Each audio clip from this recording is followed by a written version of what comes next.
kind, and Flash is gonna rock your mind.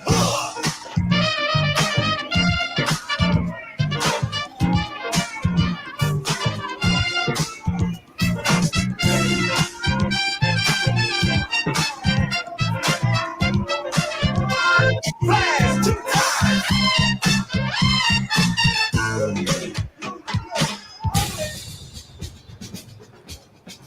Out of the hold of Mesco. Good snap. Good hold. And the kick is blocked. Appalachian State has stunned the college football world. One of the greatest upsets in sports history. The pitch. Swing the long one. We are going to game number 7. A game-winning home run. Steps into it. Pass is caught. Diggs. Sideline. Touchdown. Unbelievable. Vikings win it. Look, all range 3. It's good. At the buzzer. Damian Lillard. Are you kidding me? Welcome to The Score. Here's your host, Brett Wiseman. Ladies and gentlemen, welcome to a very special Tuesday afternoon edition of The Score with Brett Wiseman here on Tobacco Road Sports Radio, TobaccoRoadSportsRadio.com. As usual, from August until feels like the end of time. It's a busy season here on Tobacco Road Sports Radio. We have high school football stuff all week for you. Tonight, Des will make his way out to Jay Peppers for the Nest tonight, I believe. Correct? Yes. Had to rack my mind, remember what day it is. Yes, Tuesday. The Nest with East Forsyth head coach Todd Willard live from Jay Peppers in Kernersville, 7:30 p.m. Come on out and join us. We're in the back private room, usually full, about 35, 40 folks. East Forsyth coming off a 49-38 victory over Northwest Guilford Friday night and moved up a spot in the Max Preps overall high school football rankings this week. They are now number 2 in the state. Behind only Julius Chambers after that win. So East, the only team in the Triad, ranked in the top 20 in Max Preps overall high school football polls as of this week. So come check us out over there. Tomorrow, come check us out at Clark's Barbecue. Yes, us as in me and you. Yeah. Yeah, Brett Wiseman and myself, Deepwater with Glenn head coach Antoine Stevenson. So Monday, West Forsyth. Tuesday, East Forsyth. Wednesday, Glenn. Thursday, INAP. Friday, 2 high school football games. Saturday, we'll have A&T. Sunday, it's just there's all kinds of nonsense going on right now. So the Aggie Eagle Classic is this Saturday, is it not? Next Saturday. Is it next Saturday? Okay, yeah, gotcha. So that'll be Saturday, September 3rd on here. But if I'm not mistaken, I didn't realize it, but Coach Sam Washington for A&T, his press conferences start Monday. Correct. So we'll be there for that, and his coach's show will get taped Monday too. So basically, I'm saying I need 2 of me. I need another one. I need a clone of myself to send off. We need a mini Des is what we need. Something, please. we need Christian to move down this way first of all. I mean, get you out of the triangle, my guy. Come on, get on come on. I mean, I'm looking for change of scenery, so yeah. I mean, there's not much scenery here. There's a building that's shaped oddly and a building downtown that has just out of Raleigh in general, whatever. Yeah, well, we can get you out of Raleigh. Tell us when and where. September 3rd, Gibb Brewer Stadium. Yeah, good segue. That's segment 3. Also in segment 3, I'll ask Des why Jalen Rayner is the best high school football player in the country. Anyways, first I'm going to ask Desmond this. Any surprise that Baker Mayfield is the starting quarterback? No, not at all. We all knew. Okay, good. We have that answered. Let's move on. He traded in here. Yeah, he did not get traded here to be the backup to Sam Darnold. No, it's that simple. And the fact that it was even being made a competition by the media was so they could talk about a QB battle that was not Pittsburgh. Well, I don't know if the media made it a competition. Matt Rule actually made it. He made it out to be perceived as competition, and he's done that at multiple positions this year. Ike Ekwonu, the first-round draft pick, he wasn't, given the left tackle spot immediately upon arrival. He had to earn it. Right. I actually like that he's not giving these slots away, that you need to earn that slot. Like a vacuum cleaner or something? Yeah, my mom's vacuuming upstairs. Sorry about that. Okay. Well, I just want to be sure what was happening. I'm just going to mute Christian for a second. There we go. All right.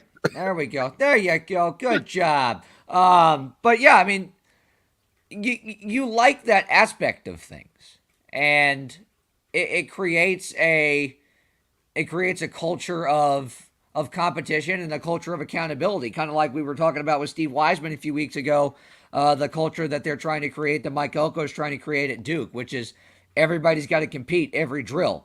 I don't think Matt Rule and the rest of the coaching staff, even though it was probably assumed, wanted Baker Mayfield to come into this season, come into the facility, knowing 100% for a fact he was going to be the starter. You know, he had to have some semblance of keeping the chip on his shoulder that he had when he came over here because he was slighted by Cleveland. Okay. I mean, this was his to lose more than it was his to win. Sam Darnold's to win, right? Yeah, Sam Darnold was never in the conversation at 100%. I laugh at Panther fans that are all like, why are they making this quarterback competition? Because they're not realizing it's not a quarterback competition. Just on the surface it is. Really, a lot of it's because of Sam Darnold. Sam Darnold, by all accounts, is a nice guy. He could have took this a completely different way, and he took it in the most professional way possible. And because of that, they're kind of rewarding him for it. He'll be the most expensive backup quarterback in the NFL this year, and he should be. Yeah, he's taking it like a champ. He took what many would consider a knock to the chin, really, an uppercut. You think you're the starter, and now, boom, guess what? You're a backup or not on the team at all. And he knew. And Sam knew. He's known since the end of last year that they were going to Sam's not dumb. Right, he's not dumb. Okay. Sam's a smart guy. He knew what was going to happen. He knew that they were going to go out and get somebody, whether it was Baker Mayfield or in the draft, and actually ended up being both. Or at that point, it was probably assumed it was going to be Deshaun Watson, or that was the thought, but that's neither here nor there. The biggest thing here is the Panthers have stability now at quarterback. And Dez, as a Panther fan, I'm assuming you're going to trust Baker Mayfield a heck of a lot more in 10 out of 10 situations than you're going to trust Sam Darnold. Not only do you have stability, you have somebody you can trust to make the big throw when it counts. You have somebody you can trust to be accurate throughout the entire game. You have somebody you can trust that's not just going to game manage, that's not going to throw away the game. Yes, he's going to manage the game, but he's going to find a way to win. He plays with a heart. He plays with a toughness. People follow him. Sam Darnold is not that kind of leader. Teddy Bridgewater was never that kind of leader. Cam Newton tried to be that kind of leader and failed miserably. Baker Mayfield has the kind of aura around him. How did Cam fail? Later on in his career, the last 2 or 3 years. Yeah, how did he? It kind of wore off. Like, the leadership aspect of things wore off. I felt like it got to the point where, look, 15, 16, everybody followed Cam Newton. 17, 18, into 19, Cam Newton started to be worried a lot more about himself than he did the rest of his teammates. And that's what it seemed like to me. I'm going to push back on that a little bit because 2017, 18, he didn't lose the locker room. He was hurt. He just wasn't playing. He had a hurt shoulder. The Liz Frank injury that he suffered in the preseason against the Patriots, week 3. On the same field that Matt Corral had his Liz Frank injury. Correct. And that was 2018. He missed that whole season because of it. 2019, still fighting to get back to it. Never really got back on the field. And then 2020 was COVID. So I don't really buy into the whole they stopped following him. I do buy into the idea that Baker has the same kind of it factor that the Cam and Jake Delhomme, who I've compared him more to than anyone. That's what I've heard a lot is he has that kind of Jake Delhomme chip on the shoulder kind of mentality. Yeah, it's just like a kind of a it factor type thing that makes guys want to follow you and play for you. It's just one of those situations where Sam just didn't have that gene. He's never really had it, really, to be honest. No. Now, he never had it at USC. No. Sam has all the tools physically as a quarterback. If you were going to just draw one out, he would probably look like Sam Darnold. But he doesn't have that. And the past 2 years, that's been the thing that the Panthers have been missing.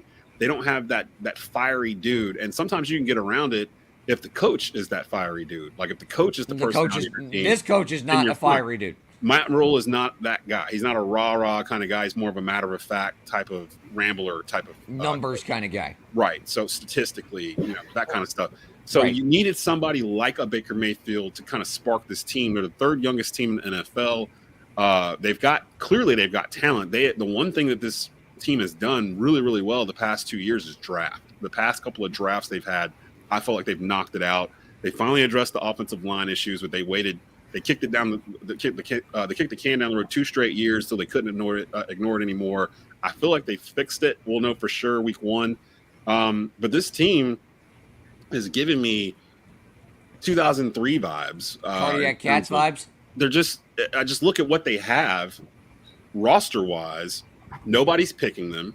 No one ever picks the Panthers. I was talking to Jonathan Stewart, and he was like, we don't want them to pick the Panthers. We want to be on the radar. And usually what happens, like even in 2015, I remember national media calling the Panthers the worst 14-0 team in the history of the NFL. And I'm like, what does that even mean? Like how can you have so much hate in your heart that you're going to call the Panthers the worst 14-0 team in the history? It's only been like 3 years. I remember that in, 19, Christian, when the Packers were basically winning every game 17-16 or something like that. They won pretty much every game by no more than a touchdown, and they were 13-3, and it was like, this is the worst 13-3 team I've ever seen. But they are 13-3, so did they win, like first round though or something? They lost in the NFC Championship game. So. San Francisco. Yes. Yeah. So your nightmare, Brett. Yeah. No, yes. We stopped at 13-3. Okay, we stopped at 13-3. Right. Moving on. But yeah, 96, 03, 15. All 3 of those teams were kind of written off at the beginning of the year. The Sports Illustrated didn't pick the Panthers until the following year, right? They picked the Panthers to win in 04 after they made the Super Bowl, if I remember correctly. That's the only time I can ever remember the Panthers ever being a favorite. Yeah, 2004 and 2016. Those were the 2 years after they made each Super Bowl. After they made the Super Bowl, right. Because 2004, they're on the cover of Sports Illustrated. Almost happened pretty much the exact same way 2016, where it was like our way too early preseason predictions of who will make the Super Bowl, and then it would be like a little blurb at the bottom. It's the Panthers and everybody else. Like everyone was so high on them. Of course, that got derailed. Steve Smith breaks his leg week 1, Monday Night Football against the Packers. Misses the whole year. Panthers going to a nosedive. Granted, Jake Delhomme actually led them on like a 7-game win streak at the end of that year, and they almost stuck it to the playoffs anyway, but he did. Just a little too late for that. And then 2015, same thing. 2016 happens. The national media considers the Denver game just a bad day to have a bad day. They look at Kelvin Benjamin's coming back. They even have him the year before. They're just like, it's going to be the Panthers and everybody else. And the Panthers just went back to 500 ball or whatever. 2017, they make the playoffs, lose to the Saints in the wild card round. And then 2018, they start off 6-2. Cam gets his shoulder blown out and against the Steelers, and then it goes from there. Panthers haven't made the playoffs since 2017. So it's been 5 seasons since the Panthers have been there. I think this team can do it. People thought I was crazy when I said 11-6 a couple of months ago. That was with the caveat that CMC was going to be healthy all year and Baker Mayfield's trade would happen. That has happened. I'm sticking to 11-6. If you look at the first 6 weeks of the Panthers season, 4 of those games are at home. 2 of those games are against Arizona and San Francisco at Bank of America Stadium early in the year.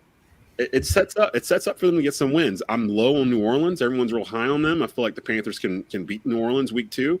They've got Atlanta in there early. They're a dumpster fire.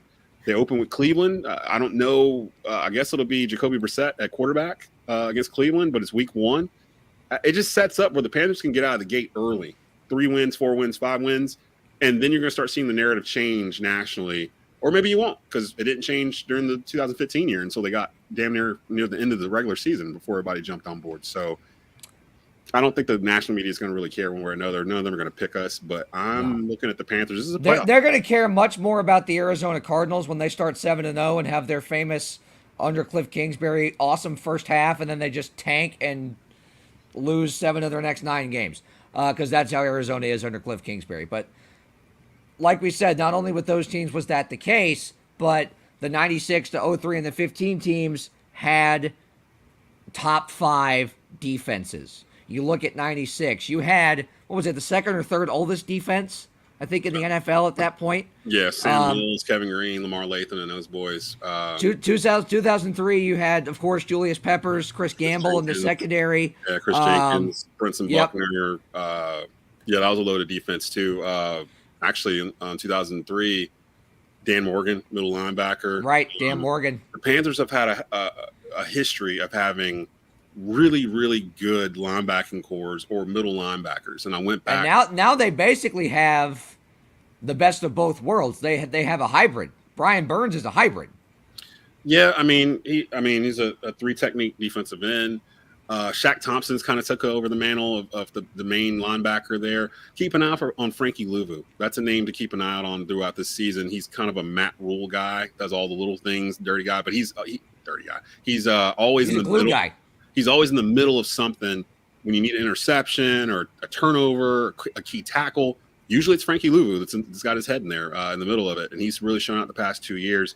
But just looking at the Panthers' history at middle linebacker from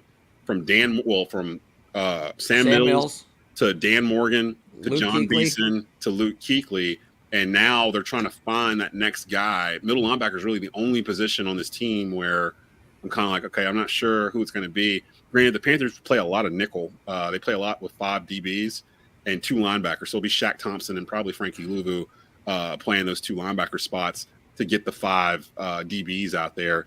But the defense should be good. They were second overall in total yards allowed last year. I'm a little concerned about the pass rush, but overall, good collective unit. If they can stop the run, they'll be right up there with anybody. So here's my biggest question as far as the defense is concerned, and we've talked about it on the show multiple times as to how good this defense can be. And those teams that we talked about in the past had top 5 defenses. This was, as you said last year, a top 5 scoring defense. Almost assuredly can be that again. But my question is, where is Stephon Gilmore in all of this? Well, he's no longer on the team. That's right. Yeah. He's actually in Indianapolis. So, I and they missed that. Okay. They just couldn't keep him. He was a free agent. They traded for him basically because he lived in Scott Fitter's neighborhood in Rock Hill or whatever it was, and he wanted to come home. But he played really well last year. The Panthers just couldn't afford to keep him, and Indy was the only team that had money that could pay him. So, right. Plus, they just re-signed Dante Jackson to a deal. J.C. Horn's basically like getting a first-round draft pick this year. He missed all of last year, but 3 games. Right. So, okay, let's shift the subject. Talk about that. That's like getting a first-round draft pick. That's like having 2 first-round picks. You get J.C. Horn back. We haven't seen him since the COVID season. Right. He played last year. He played the first 3 games of the season last year, and then which is still, in my mind, is still part of the COVID season. 2021. Yeah. So he's back. A very underrated pickup was signing safety Xavier Woods, which they did. He'll be paired with Jeremy Chin in that secondary. And then you've got C.J. Henderson, who they traded for in the middle of last year, who was a top 10 draft pick in 2020 to the Dolphins. So now you've got 2 dudes in the secondary that are top 10 overall draft picks, plus Dante Jackson, who's proven his worth, Jeremy Chin, who people have said was the steal of that 2020 draft, and Xavier Woods, who's a solid safety. You got that 5 back there at secondary. The secondary is probably the strongest position group the Panthers have. I would say so. They were really high pass defense last year, and I expect them actually to be the top pass defense in the league this year. And look, there's still some really good guys on that pass rush too. You look at as we talked about, you look at Burns, you look at Gross Matos. There's still some really good guys up front too. Yeah, now they lost Hassan Reddick to the Eagles, and he was the other side of Brian Burns. So we'll see how Burns adapts to having double teams. I want to see more from Derek Brown. He's entering year 3. He was a top 10 draft pick himself. It was Matt Rule's first draft pick, the defensive tackle from Auburn. I want to see a little bit more from him. We need to see Gross Matos grow into that reliable second pass rusher. He's been spotty. He'll have flashes, but nothing really long yet. The pass rush is something I'm a little concerned about, but we'll see how that is when they see the Browns week 1. And so instead of Deshaun Watson, it'll be what's his name, Jacoby Brissett. So let me ask you about special teams. That's a unit that's been hit or miss the last 2 or 3 years. That's that's something that you as a fan and as somebody who obviously covers the team feels confident about? Or is that something that the coaching staff you think feels confident about? Or is that still up in the air?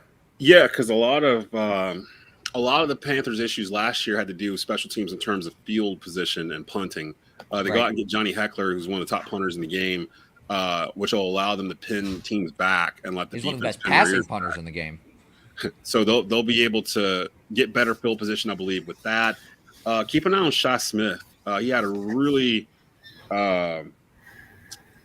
interesting offseason. Got arrested, some other things, but he's a 6th-round draft pick. He got drafted 2 years ago. He just his name always pops up in the preseason. He's having a really good preseason this year. He's making it really hard for them to cut. So I'm thinking they might end up keeping 5 or 6 wide receivers on this team. Terrence Marshall Jr. being injured the past 10 days or so has given Shi Smith a lot of extra snaps, and he might end up being the kickoff returner, punt returner for this team. So I think out of South Carolina, if I'm not mistaken. So Shi Smith is a name to keep an eye on special teams wise for the Panthers.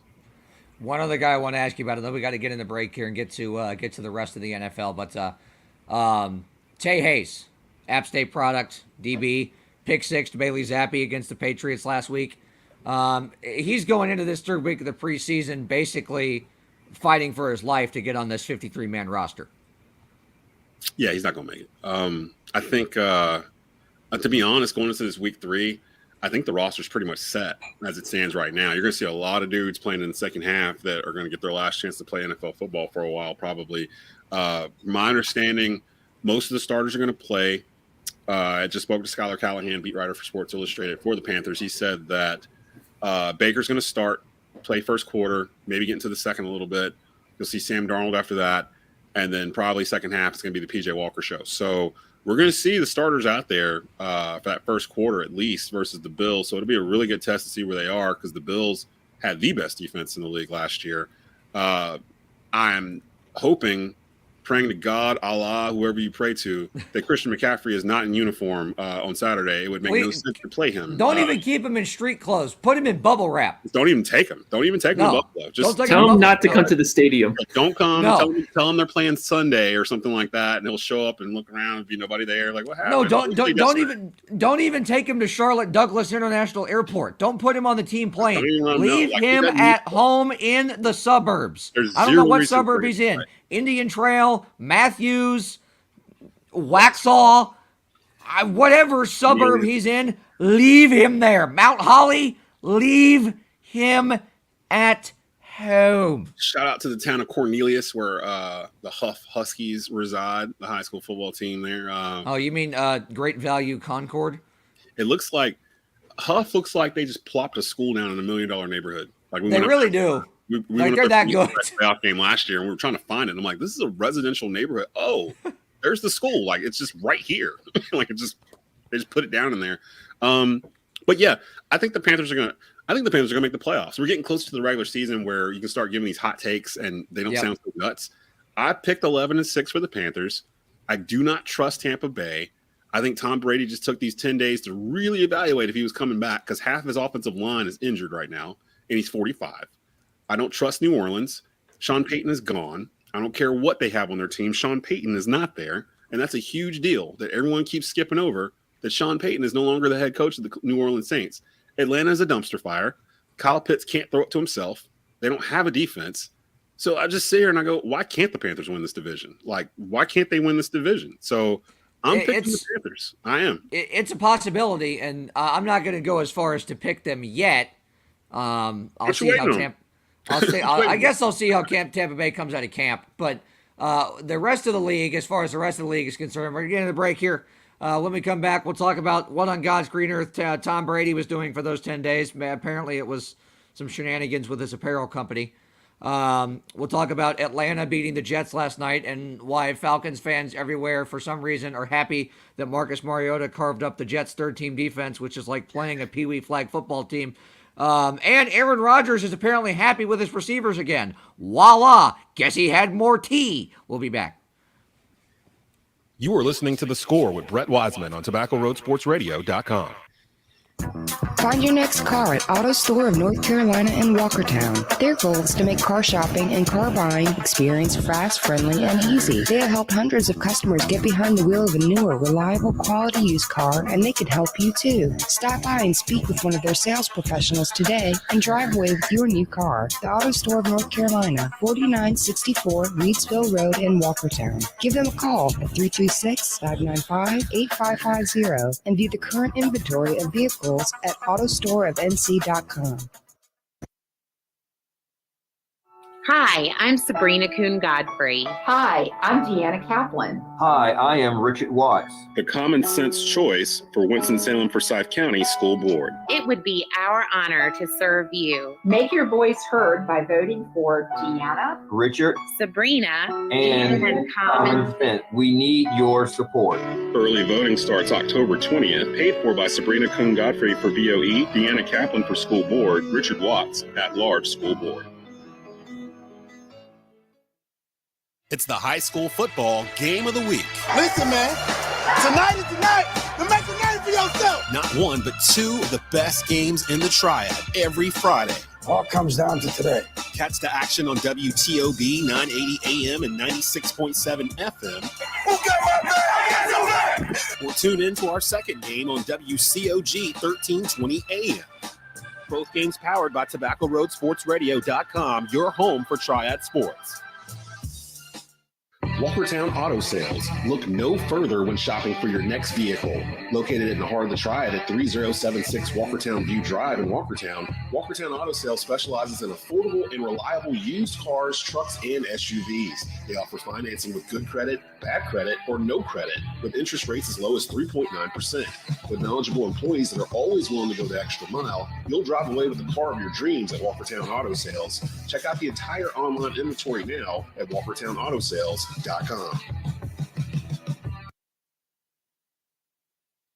Welcome back to The Score with Brett Wiseman here on TobaccoRoadSportsRadio.com.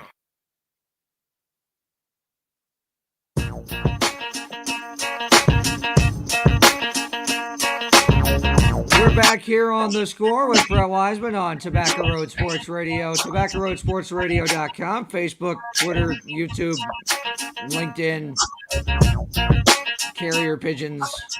If you'd like to ask us a question, you may also use the carrier pigeon system or type in any of the chats of the platforms you just heard, and we will answer it right here.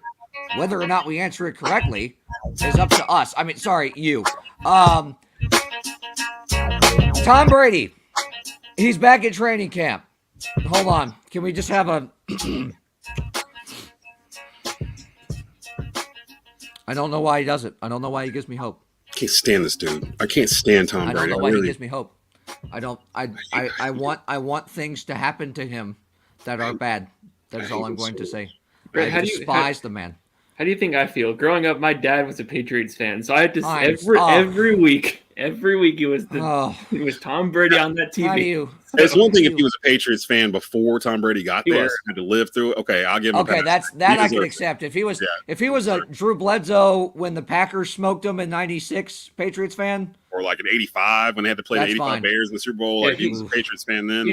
My dad's from the New England area, so hey, still greatest uniforms in Patriots history are the ones that Drew Bledsoe in that '96 to Curtis Martin that had the giant Pat the Patriot all over the shoulder, looked so '90s it hurt. Those were fantastic. Anyways, apparently Tom Brady was not off filming The Masked Singer. Apparently he was riding motorcycles in his underwear, according to his Twitter account. If you've seen it, yes, it's his apparel brand that promoted some sale of his underwear.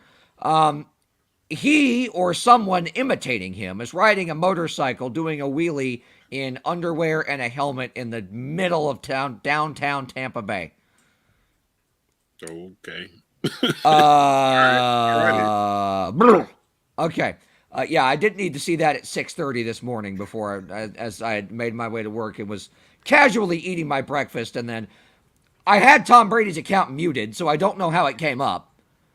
After the 2020 NFC Championship game, this is how much I hate Tom Brady. After the 2020 NFC Championship game, Christian knows this because I told him. He didn't watch me do it, but I told him I was going to do it. I went into Twitter. You know, you can mute accounts, and you can also mute certain words. So every mention of Tom Brady on Twitter, I muted. Because for the duration of the next 2 weeks, I did not want to hear, oh, he went into Lambeau and beat Aaron Rodgers. He's the greatest of all time. Which he is, of course, but I didn't want to hear it. I still don't want to hear it. Well, he's going to be here for another year or two.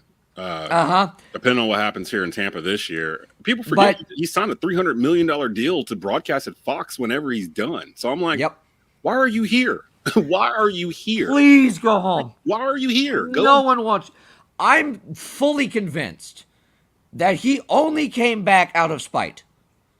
That he came back because everyone wanted him gone so bad.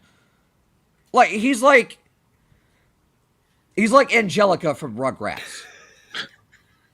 He's this villainous little twerp that at all costs will beat on everyone that's smaller and inferior to him.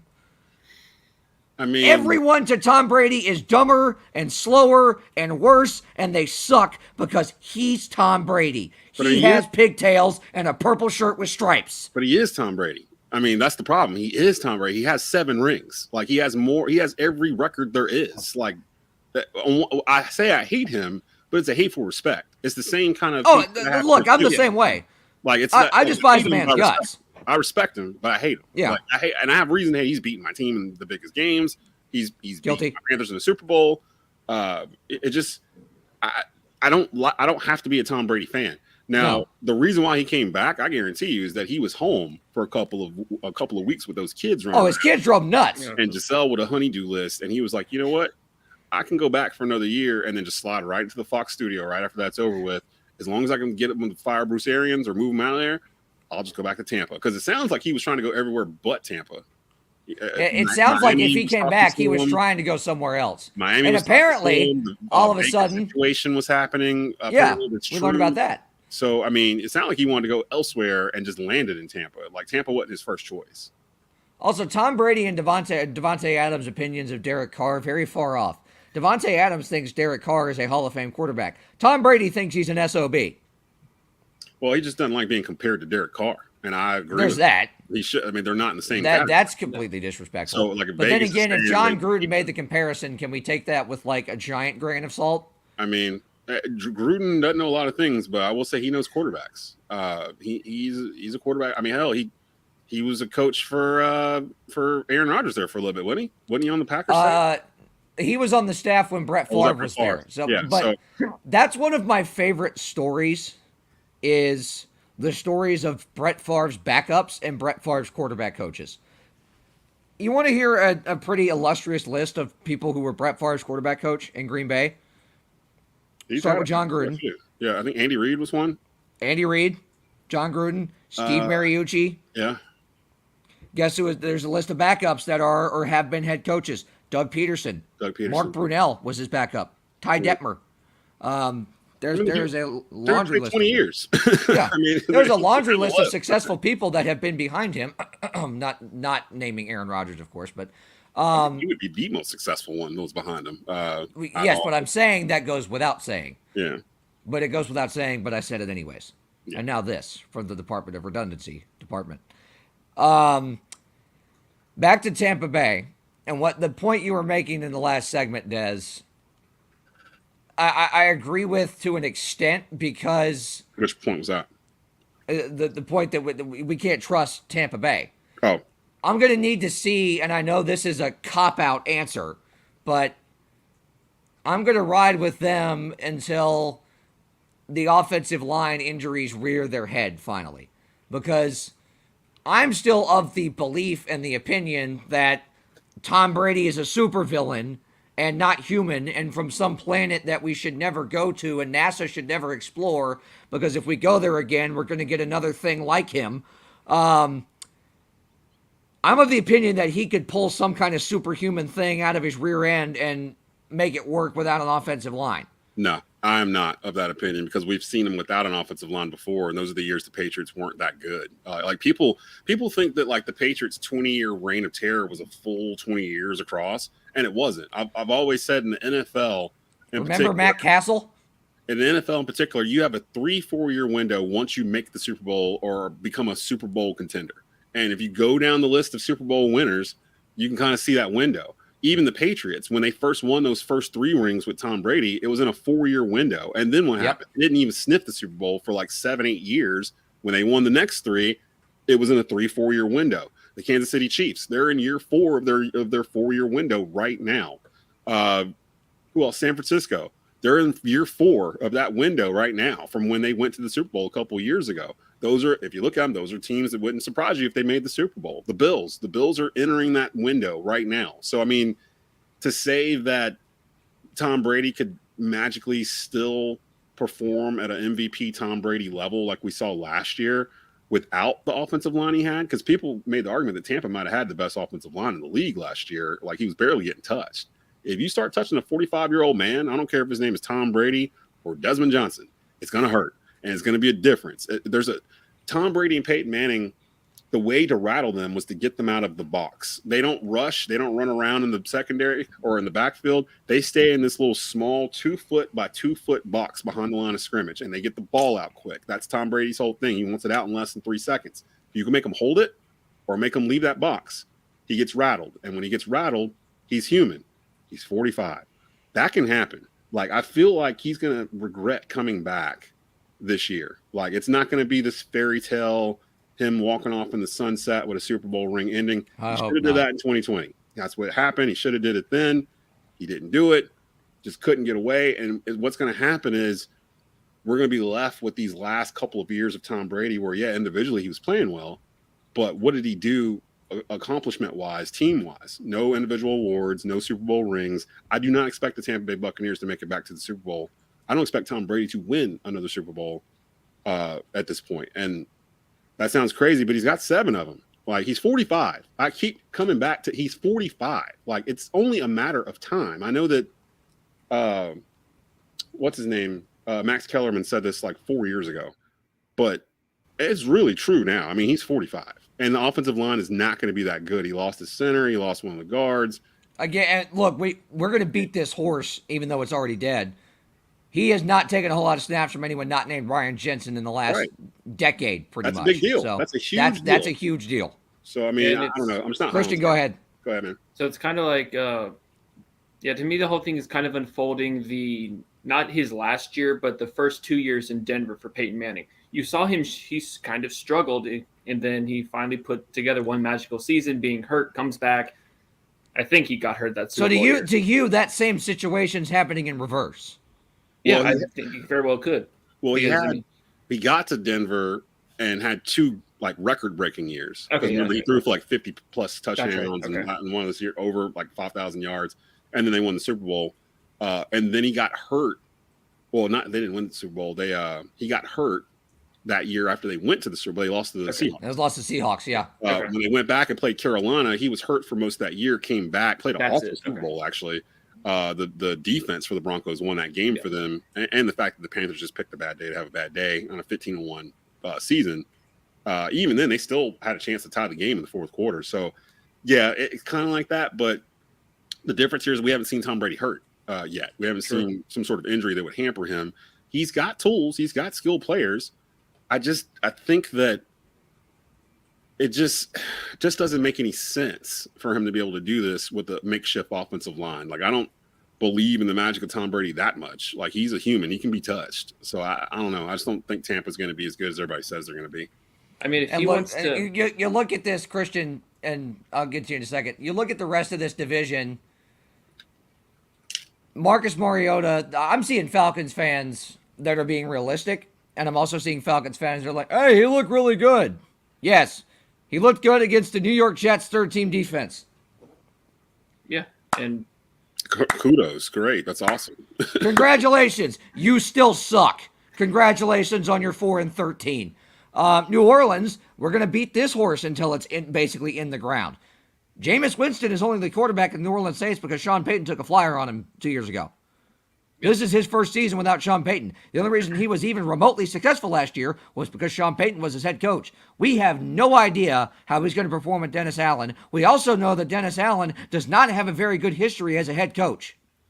He's 8-25, I believe, is his coaching record from when he coached the Raiders or whatnot. The Saints have talent. I'll never deny that, but yeah. Just the one thing I was going to say about Tom Brady is, hey, if he wants to play for however long and give us $300 million, $100 million each, I'm all for it. If we can take his spot on Fox. Yeah, if we can take his spot in the Fox booth, yeah, sign me up. Hey, Joe Buck's out of the way. Hey, breaking news: the Carolina Panthers just placed quarterback Matt Corral on injured reserve, so that effectively ends his 2022 season. So PJ Walker is your third string quarterback. Okay, maybe they might. There's no guarantee they're keeping 2 quarterbacks. We think that. Actually, we just talked about this in the Believe podcast. We think they're going to try to stash him away on practice squad. So it'd be Baker and Sam. And you got PJ on practice squad because I don't think they're going to have enough room on the 52-man roster to carry 3 quarterbacks. So that could be, so that could be a possibility. They may lose PJ anyway.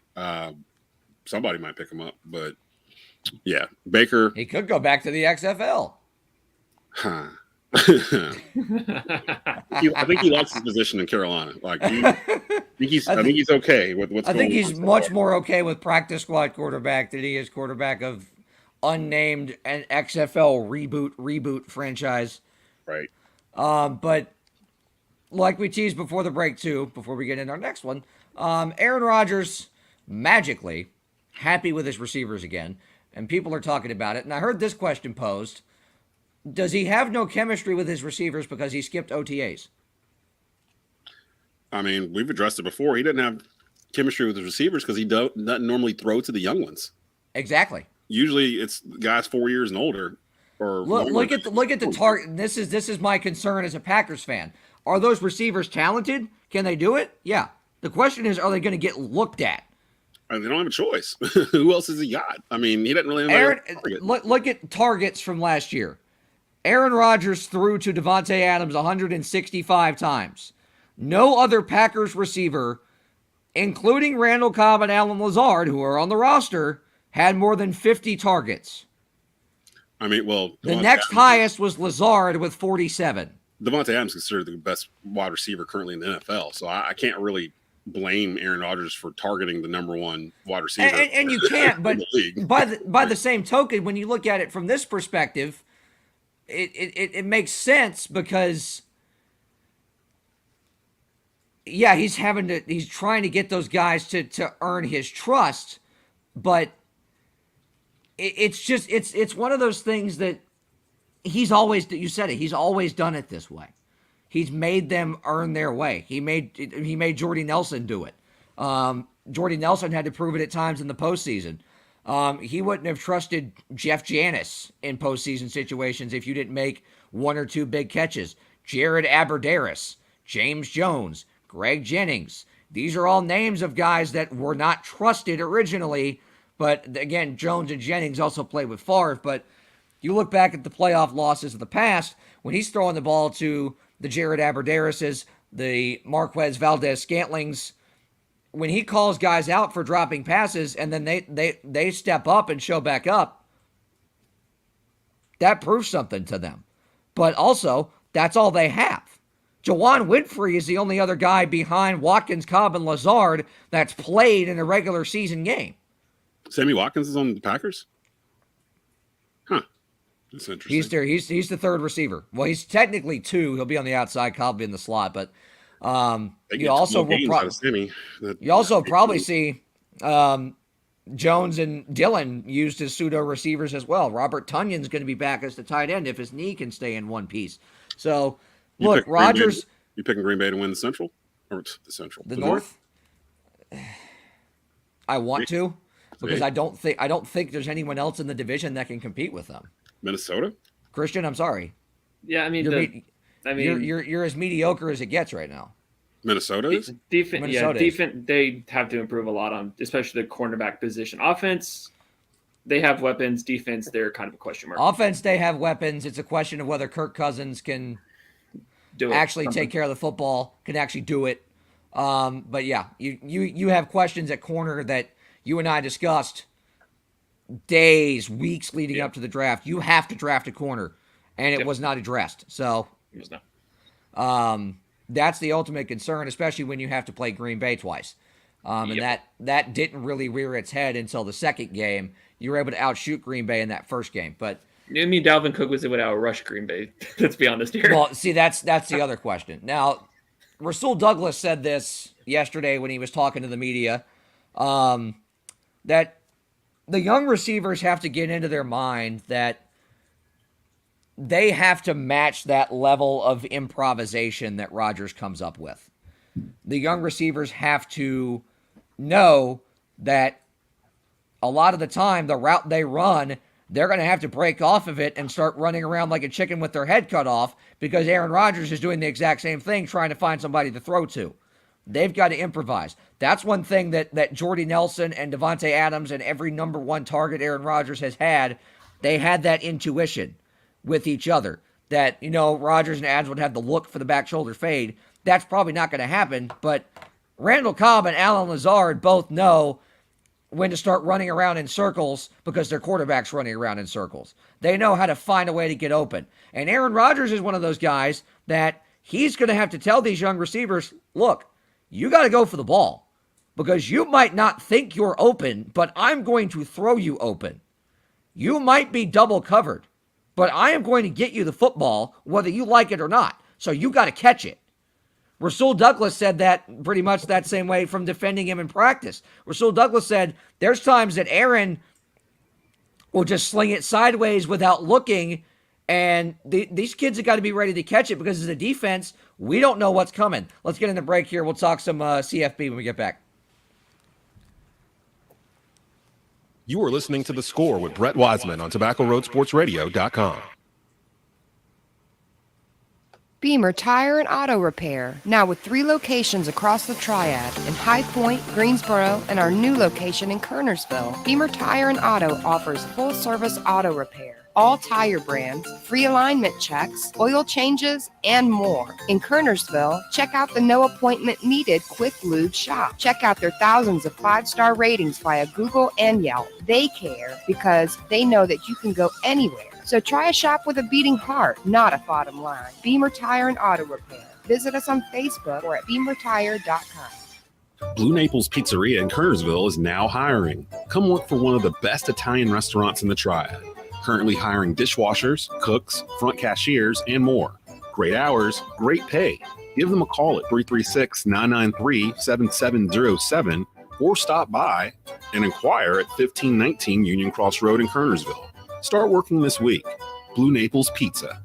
Looking to tailgate this summer? Stop by One Stop on the way. One Stop number 6, located just 1 mile west of East Forsyth at 2748 West Mountain Street in Kernersville. One Stop serves fresh fried chicken and our famous taters 7 days a week from 6 a.m. to 10 p.m. Feeding a crowd? Get 16 pieces of chicken and sides for just $27.99. Craving wings? Come try our new spicy breaded wings. Get a 5-wing meal with 6 taters and a roll for just $7.39. Now in regular hot ranch or spicy. One Stop number 6, 2748 West Mountain Street in Kernersville.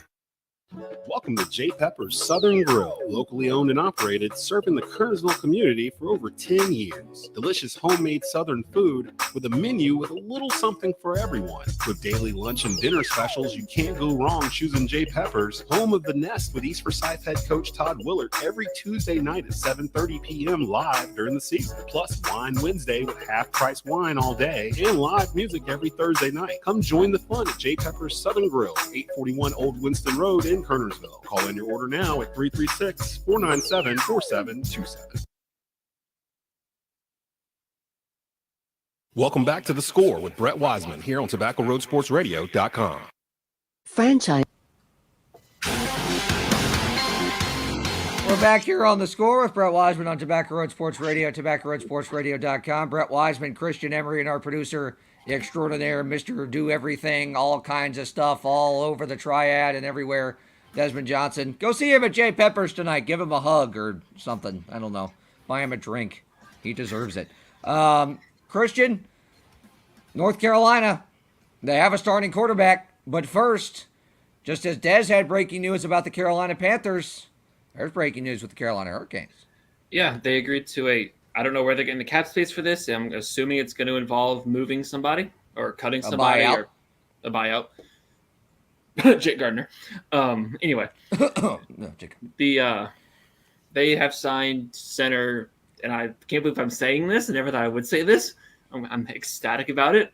But with Max Pacioretty being out for 6 months, being back probably in February, if I had to guess, maybe a little bit longer, the Hurricanes have signed to a 1-year, $1.5 million contract. Center Paul Stastny, which Blues legend Paul Stastny, son of NHL legend Peter Stastny of the first iteration of the Winnipeg Jets. But yes, very good veteran depth signing. As you said, the need was there with Pacioretty being on the shelf until at least Valentine's Day. So need addressed, and obviously a corresponding move has to come because they're pretty much right at cap as it stands right now. But 2.6 over. But yeah, it would allow them to put Stastny at the second center spot behind Sebastian Aho, Jordan Staal be third, and I would guess that Aspire Kokiniemi is going to be the fourth line center. You would think so, and I think with his style that fits that fourth line Rod Brindamore kind of mentality. The North Carolina Tar Heels, on the other side of the triangle, they have a starting quarterback, and it's a familiar name. Yeah, Mac Brown made it official yesterday at his press conference yesterday that Drake May will be starting, and I want to make it clear, he's only named the starter for the game. He's only naming the starter for this week. Drake May is not the starter assumed going forward. Exactly, yeah. Mac Brown he made it abundantly clear on his press conference and on his radio show yesterday that Drake May is the starter for only the Florida A&M game. Will Jacoby Criswell play in Florida A&M game? I'm not entirely sure. I would imagine if the results are what most pundits are going to think it is, then there's a chance. But again, we have to see what Drake May ends up doing, and I'm not entirely sure who it's going to be against App State. Brett and you and I will be talking about that game, I'm sure, next week for the entire week, probably. We want it to happen now, but yeah, exactly. Next week we're gonna be talking about it for pretty much the entire week, and of course on both episodes of the show we're gonna find a way to work it in. Drake May, has been named the starter, and I think for Saturday. I think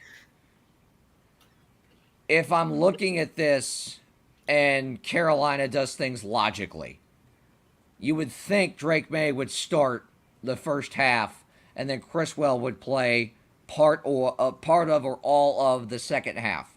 Because the simple fact is, and it's another dead horse we've beaten, the coaching staff once looks at them in game situations against someone in a different colored jersey. Yeah. They don't have that yet. They have a spring game scrimmage, and they have training camp scrimmages. They don't have looks against somebody on another team. Yeah, and this is a good, like you said, this Saturday at I think it's 8:15 in Chapel Hill. This is a good team that they're playing because this is listen. I know people are going to think it's a cupcake, but Florida A&M is not a terrible program. Yeah. No, they posted. I think Matt Brown said on his show yesterday they posted back-to-back 9-win seasons, and that is a good. That's not just some. No, that's in the top 10 or 15 among just HBCUs overall in terms of winning percentage, and consistently they're a historically good program, not just because of their fabulous marching band, but like Mac Brown said, but 9-win seasons are hard to do at any level, especially that one. So this is not a total cupcake of an opponent. No. This is a pretty darn good defense that they're going to go up against, and it's going to prepare both of these kids well for Appalachian State and whoever comes after, whoever becomes the starter. Yeah, and I mean, I think what you said is probably going to be the case. Maybe, I would say probably you will see half and half if I had to guess, but I don't know. Maybe Drake May plays well enough where he takes the bull by the horns and never lets that job slip away. And it's going to depend on how the offensive line is going to do. Like David Glenn said, they have some transfers who are on the UNC's depth chart. Matthew Gaynor from Miami is going to be their starting center for this game against Florida A&M. It's going to depend on, can Drake May keep his poise in the pocket? Can Can he form a relationship, a well connection with Josh Downs, and then all the other wide receivers? Can their running backs play well? And it's just going to be pretty much a prove it to me game that I made the right choice. For Drake made it prove it to Mac Brown and Phil Longo. Right, and it's going to be for Criswell. It's going to be okay. Prove to us why we didn't choose you to start this game. But in a good way. In a good way, yeah. No, prove to us why we should have chosen you, I guess is the wording I should have gone with. But yeah, that's what it's going to be. Like I said, it's de facto a preseason game, but look, that's a really good opponent they're playing, so nobody knocked that off. Week 0 happening Saturday. We'll dive more into that game on our later episode this week, as we'll dive into Nebraska Northwestern playing in Dublin, Ireland on Saturday. Western Kentucky defending Conference USA Western Division champion. They'll be the first game of college football, period, at noon on Saturday. So working that? We'll get in. I am working that. So, Dez, I'll bring you back in here for just a second. East Forsyth. How many total yards did Jalen Rayner have the other night? Like 1,050? Like a billion. He ended up with over 500 total yards. I don't have the exact stat sheet in front of me, but kid's a cheat code. He had 7 total touchdowns. You literally can't defend him. He rushed for 330 something yards on 11 carries. So it came up to like a 30-yard per average. That's not fair. That's not fair. He added another 180 something yards in the air with 3 touchdowns. Clearly the player of the week. He's actually going to be a guest on the Nest later on tonight, live from Jay Peppers at 7:30 p.m. You can hear it on TobaccoRoadSportsRadio.com, as well as Coach Vaughn, who is the offensive line coach for East. The offensive line did very well Friday night too. They got some things they need to clean up. There was a lot of penalties. The defense had some cramping issues in the second half, which allowed Northwest Guilford to get back into the game. But East was in control of the game pretty much the entire game. There was never really any doubt of the outcome of it. So a good first week test for East Forsyth. Got an even bigger one coming up here on Friday. Going to go play number 15th ranked Rollsville in Rollsville. That's a 7 p.m. kickoff. It's the WTOB high school football game of the week. It'll be myself, Rod Funderburk, Chad Delp out there calling that one. That's going to actually be the biggest game in the state next week, if I'm not mistaken, because East is ranked number 2 in the Max Preps poll. Yep, that's going to be one to watch, and we'll preview that on Thursday as well. We'll review what happened with Glenn, West, Reagan, taking down North Davidson. Glenn's got some things to clean up after the Terry Sanford game, but biggest shout out of the week. Week 1 goes to R.J. Reynolds for taking down High Point Central. Big win for the Demons in that program, especially after their starting quarterback transferred to Glenn. And shout out to Mount Tabor. Tyshawn Brown and his boys went to Richmond County and beat the brakes off of big win for them against one of the more, let's say, vocal programs. Probably one of the biggest eye-opening win of the year so far was Mount Tabor going to Richmond County. Richmond County came up here and beat Mount Tabor last year. Keep an eye on Mount Tabor in the CPC. People have been writing them off. Tabor and Reynolds both are teams that have been written off for a few years now, and these are two teams that have been very slowly within their respective programs starting to build things a little bit. And now with these 2 big wins to start the year, they both got something to prove, and they've got a leg to stand on as they enter the CPC of the SEC of the Triad. That is the CPC. For Christian Emery, our producer Desmond Johnson, who's got to go to Jay Peppers and hug people and do all kinds of random other stuff that he does. I don't know. He's never at home for longer than where you see him right now. Like, as soon as this show goes off the air, he's dead sprinting. He's running the 4.540 over to Jay Peppers to take care of business. Wouldn't have it any other way. No, you wouldn't. Mini Dez, we're working on it. Cloning technology in progress. For Christian Emery, for our producer Desmond Johnson. We'll see you Thursday.